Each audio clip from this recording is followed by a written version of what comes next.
Bismillahirrahmanirrahim. Assalamualaikum warahmatullahi wabarakatuh. Sahabat IKADI Kabupaten Bekasi yang dirahmati oleh Allah SWT. Alhamdulillah kita bisa bertemu melalui channel IKADI Kabupaten Bekasi. Dan Alhamdulillah kita bersyukur saat ini kita berada di bulan suci Ramadan tahun 1446 Hijriah.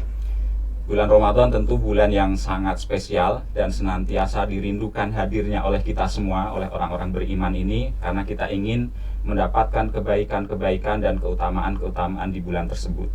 Nah, IKADI Kabupaten Bekasi selama bulan Ramadan tahun ini kita membuat beberapa program untuk menghidupkan dan juga menyemarakkan bulan tersebut. Dan insya Allah selama 1 bulan nanti melalui channel IKADI Kabupaten Bekasi kita akan mencoba menyajikan obrolan-obrolan seputar Ramadan. Di pagi hari setelah subuh kita adakan bincang subuh ya, khususnya di di akhir pekan ya, di Sabtu dan di hari Ahad setiap pagi kita akan coba obrolkan tema-tema seputar Ramadan. Dan di sore hari menjelang buka puasa kita akan memberikan sajian berupa kultum menjelang buka puasa. Dan kesempatan pagi hari ini alhamdulillah kita akan melakukan obrolan bersama narasumber kita. Alhamdulillah di studio sudah hadir Ustadz Haji Taufik Hidayat SE, dan nanti beliau akan kita coba ajak ngobrol secara santai dalam 15-20 menit ke depan. Dan tema obrolan kita pagi hari ini adalah tentang puasa dan sabar. Untuk lebih singkatnya kita akan langsung sapa narasumber kita, Ustadz Haji Taufik Hidayat SE. Assalamualaikum warahmatullahi wabarakatuh, Ustaz. Waalaikumsalam warahmatullahi wabarakatuh. Gimana kabarnya, Ustaz? Alhamdulillah sehat walafiat. Alhamdulillah. Semalam kita sudah memulai tarawih dan hari ini kita puasa Ramadan 1446 Hijriah. Ya, alhamdulillah, Ustaz. Insyaallah alhamdulillah. Pagi hari ini kita akan ngobrol seputar puasa dan sabar. Dan sahabat IKADI sekalian, ini Ustadz Taufik Hidayat ini beliau sebagai anggota IKADI Kabupaten Bekasi, beliau Dai IKADI Kabupaten Bekasi. Selain itu beliau juga sebagai pembina Yayasan Muslim Al-Kahfi, dan keseharian di lingkungan juga beliau aktif sebagai Ketua DKM Al-Hidayah ya, Blok C Puri Cendana Sumberjaya. Sekali lagi kepada Ustadz langsung kita berikan waktu untuk sedikit menyampaikan prolognya barangkali terkait dengan puasa ini, Ustadz. Puasa dan nanti hikmahnya tentang sabar ini. Silahkan, Ustadz. Terima kasih Ustadz Yudi. Assalamualaikum warahmatullahi wabarakatuh. Assalamualaikum. Alhamdulillah alladzi an'amana bi ni'matil iman wal islam, alladzi anzalal qur'an hudal linnasi wa bayyinatin minal huda wal furqan. Asyhadu an la ilaha illallah la syarikalah Muhammadan abduhu wa rasuluhu la nabiyya ba'da. Rabbi shrah li sadri wa yassir li amri wahlul min lisani yafqahu qawli. Yang kami hormati Ustadz Yudi sebagai sekretaris IKADI, saya sangat senang diundang pada acara bincang subuh kali ini yang saya cintai karena Allah Subhanahu wa taala. Para sahabat pendengar IKADI dimanapun berada, alhamdulillah kita bertemu di channel IKADI, acara bincang subuh pada hari ini awal di bulan Ramadan.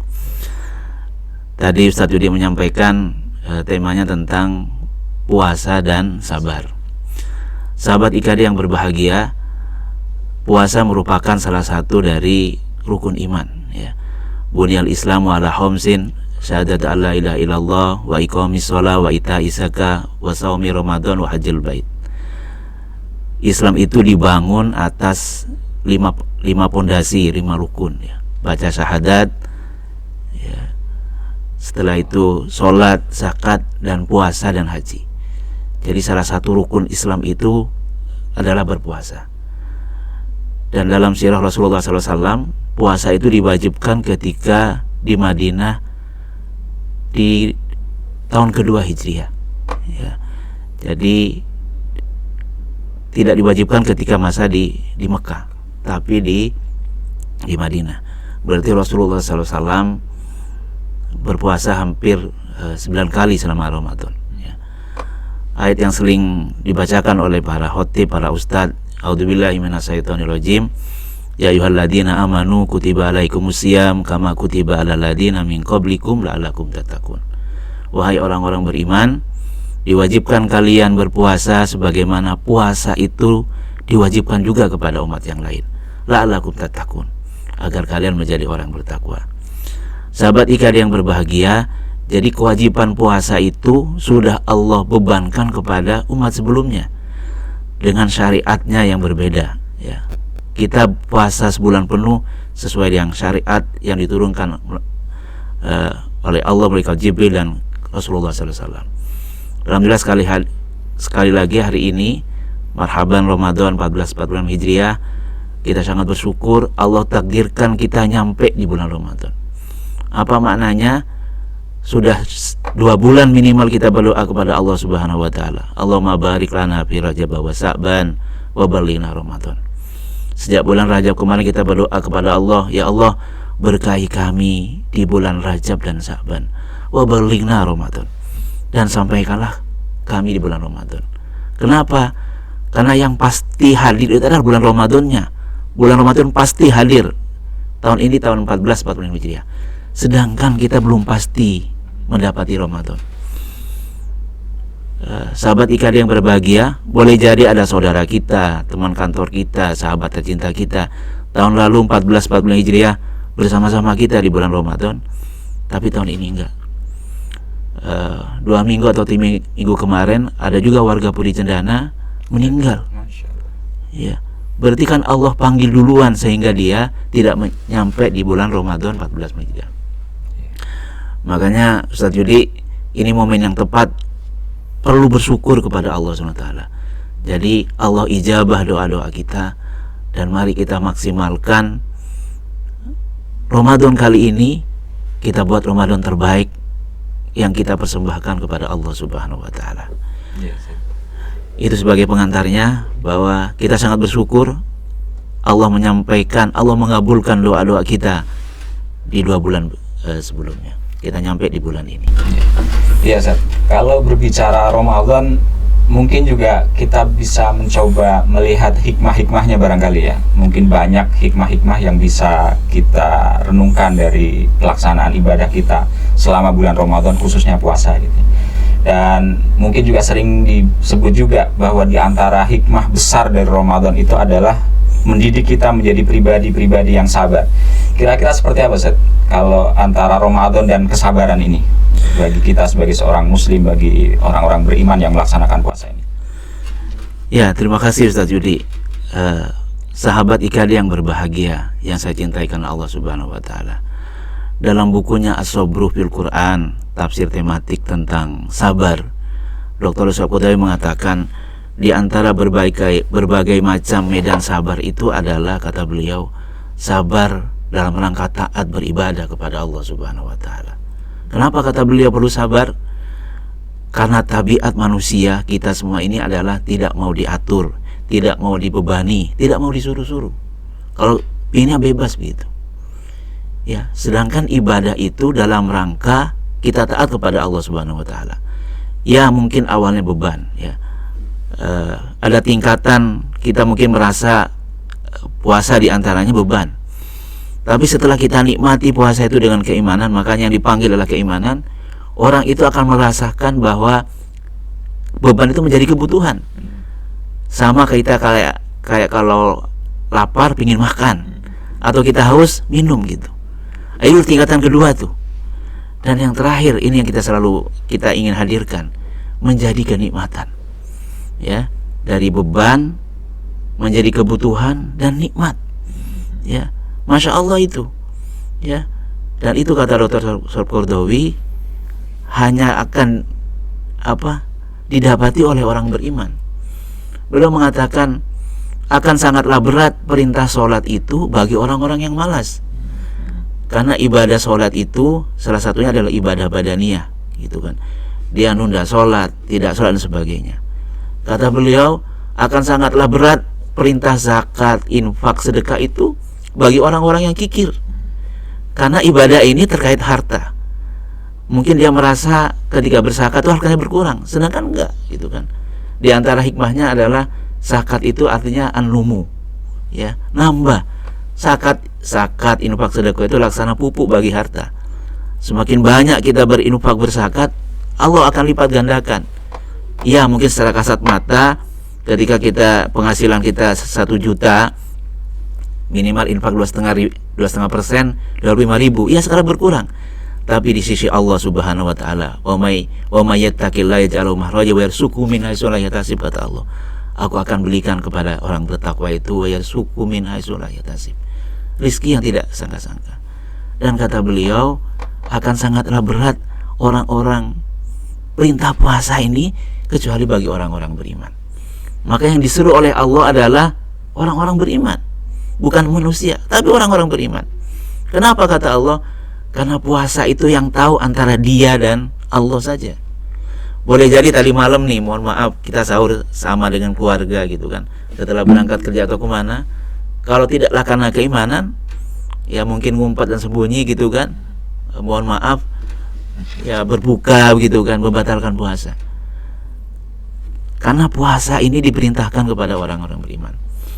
Makanya diantaranya Allah berfirman dalam surat At-Taha itu, wa'mur ahlaka bis-shalah wastabir 'alaiha. Kata Allah, perintahkan keluargamu sholat dan bersabarlah. Ini juga analog, perintahkan keluargamu puasa dan bersabarlah gitu. Sabar itu kata Dr. Sokordawi adalah kita menahan apa yang kita tidak sukai karena Allah Subhanahu wa taala. Mari kita niatkan puasa dan semua ibadah itu karena Allah. Sehingga tadi dari awalnya beban menjadi kebutuhan dan menjadi kenikmatan. Ya, nikmat. Kalau orang nikmat itu ya pingin terus gitu kan, ya. Kecuali memang masih beban gitu kan. Nah, itu yang harus kita hayati. Ya. Dan beliau sangat menekankan tentang kita tahu, paham dengan apa makna syariatnya, apa manfaatnya gitu kan. Tuh, ya. Jadi kalau Ramadan kemudian kita bilang sebagai bulan kesabaran gitu ya. Jadi mungkin bisa sedikit jelaskan dengan Ramadan, mungkin momentum Ramadan atau ibadah-ibadah di bulan Ramadan ini, kenapa kemudian bisa semakin menguatkan sabar kita gitu, atau mungkin ada sebuah perasaan atau pengalaman gitu saat ketika Ramadan ini kemudian kita merasa jadi orang yang sabar banget gitu ya, nggak gampang emosi, nggak gampang ini, kira-kira seperti apa itu? Ya, mungkin saya tambahkan dulu. Jadi di buku As-Sabru fil Quran itu, setelah Yusuf Qaradawi menjelaskan bagaimana salah satu cara kita bersabar dalam rangka taat beribadah itu, lalu beliau mencontohkan bagaimana para nabi itu menunaikan ibadah itu. Salah satu yang dahsyat itu adalah kisah Nabi Ibrahim dan Nabi Ismail. Bagaimana seorang Nabi Ibrahim yang awalnya tidak punya anak, setelah punya anak disuruh disembelih oleh Allah. Ya, itu bukan perkara yang gampang. Ini dibandingkan oleh Allah dalam surat As-Saffat, A'udzubillahi minasyaitonirrajim. Falamma balagu ma'u sya'ya qala ya bunayya inni ara fil manam anni atba'uka fanzur madza tara qala ya batif al-ma tu'mar satajuduni insyaallah minas sabirin. Kata Allah dalam Al-Qur'an, wahai anakku, kata Ibrahim kepada Ismail, aku dalam mimpiku melihat disuruh untuk menyembelihmu. Bagaimana pendapatmu, kata Ibrahim. Apa kata Ismail? Wahai ayah, kalau itu memang perintah Allah, lakukan. Semoga engkau mendapatiku, kata Ismail, orang-orang yang sabar. Masya Allah. Dan itu menjadi syariat kurban kan. Bagaimana kita bisa membayangkan seorang Ibrahim awalnya tidak punya anak, setelah punya anaknya besar, dengan menjadi anak yang soleh, lalu turun perintah Al-Quran, disuruh sembelih. Dan Allah benarkan dalam ayat selanjutnya, qad sadaqta ya Ibrahim, kata Allah, engkau telah membenarkan mimpi itu ya Ibrahim gitu. Makanya Allah ganti sembelihan itu menjadi kambing ya, domba gitu kan. Kenapa maknanya? Kalau kita melakukannya dengan sabar dalam taat kepada Allah, pasti akan mendatangkan pertolongan. Ya. Nah, tinggal ego kita nih ya, tinggal bagaimana kita menyesuaikan dengan syariat. Yakinlah bahwa semua syariat yang Allah perintahkan dalam Al-Quran itu pasti mendatangkan maslahat. Tapi sebaliknya, ketika syariat itu dilanggar, pasti mendatangkan kemudaratan, pasti mendatangkan keburukan. Contohnya ya, mohon maaf ya, bermaksiat gitu kan. Ya, salah satu bentuk datangnya adab itu karena satu penduduk itu bermaksiat kepada Allah. Ya. Tapi insya Allah kalau tadi tingkatannya ya, ya awalnya kita merasa beban, setelah itu apa kita tangkap semua, terima semua ibadah itu karena keimanan, insya Allah akan menjadi kebutuhan, dan setelah itu menjadi kenikmatan. Sebagaimana Rasulullah SAW, banyak hadis mengatakan Rasulullah seorang maksum, tapi beliau berlama-lama sholat malam. Kata Rasulullah,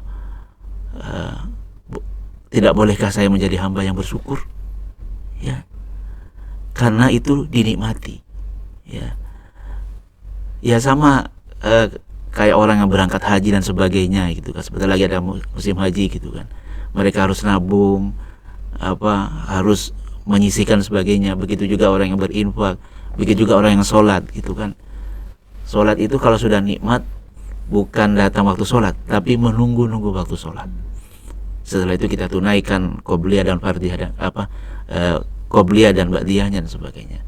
Kalaulah sudah mendatangkan kenikmatan, kita akan nunggu semua perintah itu. Nikmat rasanya. Dan itu tidak akan bisa dirasakan kecuali orang-orang yang merasakan. Ya. Bagaimana caranya? Ya latihan. Ya. Dengan kesungguhan, dimaknai perintah itu artinya. Bagaimana ya tentunya harus berilmu ya, makanya sering-seringlah nonton menyimak hadir di majelis taklim dan sebagainya terkait agama kita ini. Karena itu semua akan bermanfaat ya, di dunia apalagi kelak di akhirat. Kira-kira itu. Ya, jadi kalau tadi sabar ada 3 tadi ya, Ustaz ya. Yeah. Ada sabar dalam taat gitu ya, sabar meninggalkan maksiat tadi ya. Yeah. Dan yang ketiga tadi sabar ketika musibah ya. Jadi mungkin dengan puasa kita, dengan ibadah-ibadah di bulan Ramadan ini bisa menguatkan itu ya. Karena dengan kita di bulan hadirnya Ramadan ini kita jadi semangat, banyak melakukan kebaikan, ketaatan gitu ya. Jadi kita lihat mungkin ya dalam keseharian masjid-masjid kita itu kalau jamaah maghrib bisa kadang kosong gitu ya, nggak terlalu banyak lah, tapi ternyata dengan datangnya Ramadan semangat itu terlihat di kalangan masyarakat untuk kemudian melakukan kebaikan. Barangkali itu hikmahnya ya datangnya Ramadan gitu ya. Kemudian kalau ketaatan mungkin meninggalkan maksiat tadi ya. Jadi kalau dengan puasa itu kita bisa meninggalkan hal-hal yang sebenarnya boleh katanya ya, halal gitu ya, tapi kemudian kita tinggalkan, tidak makan, tidak minum karena melaksanakan ketaatan pada Allah gitu ya. Jadi sebenarnya untuk bisa meninggalkan maksiat itu insya Allah dengan dilatih ibadah-ibadah khususnya puasa ini insya Allah bisa menguatkan itu gitu saja. Dari dengan ibadah-ibadah ini menjadi sabar gitu. Mungkin yang terakhir Ustaz, pesan barangkali buat sahabat-sahabat IKADI ini masih kita di awal Ramadan ini, barangkali Ramadan 1 bulan ke depan seperti apa pesan-pesan Ustaz buat sahabat-sahabat IKADI? Silakan Ustaz. Ya, terima kasih. Benar tadi Ustaz Yudi. Jadi ini terakhir dan pesan juga untuk diri saya. Jadi kalau kita lihat sirah nabawiyah, bulan Ramadan itu kalau di zaman Rasul para sahabat juga dalam keadaan perang. Jadi ada 2 perang besar terjadi di bulan Ramadan. Maksudnya kejadian, yaitu pertama perang Badar Kubro dan Fathul Mekah. Apa maknanya? Bahwa berpuasa itu harus sungguh-sungguh gitu kan. Ya. Perang Badar itu adalah perang yang sangat menentukan bagaimana keberlangsungan Islam. Sampai-sampai Rasulullah berdoa kepada Allah, ya Allah, seandainya engkau tidak menangkan pasukan Badar ini besok, engkau tidak akan lagi disembah manusia di muka bumi. Allah tunaikan janjinya. Allah bantu dengan para malaikat, meskipun jumlahnya sedikit, 313 dengan 1000 orang, Allah menangkan kaum muslimin. Itu terjadi di bulan Ramadan. Jadi bulan Ramadan itu bukan kita bermalas-malas, kita boleh enggak. Memang latihannya perlu dimaksimalkan. Makanya tadi di awal kami sampaikan, jadikanlah bulan Ramadan kali ini maksimal, seakan-akan kita persembahkan kepada Allah Subhanahu wa taala, ini Ramadan yang terbaik yang seumur hidup kita. Begitu ada Fathul Mekah, pembebasan Mekah tanpa pertumpahan darah, itu juga terjadi bulan Ramadan. Ya. Tadi sangat setuju, dilatih tadi tahapannya dari beban menjadi kebutuhan dan kenikmatan. Insya Allah kalau sudah nyampe ke tahapan itu, kita ingin terus beribadah kepada Allah. Ya. Terus menanti kedatangan semua bentuk ibadah itu. Ya, dan salah satu amalan yang paling besar di bulan Ramadan ini adalah perbanyak tilawah Al-Quran. Karena bulan Ramadan ini mulia karena diturunkannya Al-Quran. Ya, kalau tadinya mungkin belum 1 juz sehari, mari kita 1 juz. Kalau belum pernah hatam selama bulan Ramadan, mari kita hatamkan selama bulan Ramadan. Jadi berinteraksi, membersamai Al-Quran, berakrab-akrab ria dengan Al-Quran. Ya, perlu dilatih mumpung chemistry-nya sangat mendukung. Kira-kira itu, mari kita sama-sama persembahkan bulan Ramadan 14 bulan jadi yang terbaik di sisi Allah Subhanahu wa taala. Kita niatkan karena Allah Subhanahu wa taala, dan inilah semoga menjadi amalan yang kelak ada pintu surga yang hanya dimasuki oleh orang berpuasa, yaitu pintu Ar-Rayyan. Semoga Allah Subhanahu wa taala menerima puasa-puasa kita, dan Allah kelak masukkan kita melalui surganya dengan melalui surga pintu Ar-Rayyan. Kira-kira itu Hayudi. Ya, makasih Ustaz Taufik Hidayat. Alhamdulillah tadi sudah membersamai sahabat-sahabat IKADI, kita berbincang tentang puasa dan juga kesabaran tadi. Sekali lagi mudah-mudahan apa yang disampaikan oleh Ustaz Taufik Hidayat ada manfaatnya buat kita, kebaikannya buat kita, dan kita bisa mengambil pelajaran-pelajaran dari apa yang kita bincangkan tadi, yang beliau sampaikan. Dan sahabat IKADI, kita tiba di penghujung obrolan kita pada kesempatan pagi hari ini. Sekali lagi mudah-mudahan sahabat-sahabat IKADI semuanya bisa tetap mengikuti channel IKADI Kabupaten Bekasi selama 1 bulan ke depan. Insya Allah kita akan bersamai sahabat-sahabat IKADI semuanya. Setiap sore kita adakan kultum menjelang buka puasa, dan di weekend, di Sabtu Ahad, kita bersamai sahabat-sahabat IKADI sekalian dalam obrolan santai seputar Ramadan. Barangkali dari saya juga saya cukupkan sekian untuk kesempatan kali ini. Sekali lagi selamat menjalankan ibadah puasa. Kurang lebihnya mohon maaf. Billahi taufik wal hidayah. Assalamualaikum warahmatullahi wabarakatuh.